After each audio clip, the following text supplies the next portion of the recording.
Kaya pala ganito ang naging resulta ng kapalaran ko. Kasi alam ng Diyos na kaya ko. Sa edad kong to, napagod na akong magmadali. Kaya lahat ng ginagawa ko ngayon, ini-enjoy ko na lang.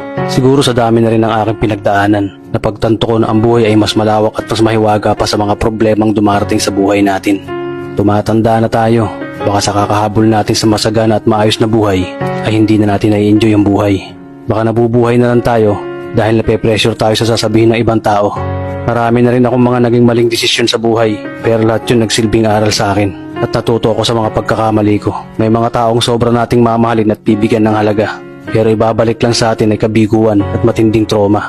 Kaya wag nating lilingunin ng mga taong tulad nila dahil mas payapa kapag hindi ka na interesadong malaman pa kung ano pang balita sa kanila. At wag mong idepende ang sarili mo sa kahit kanino.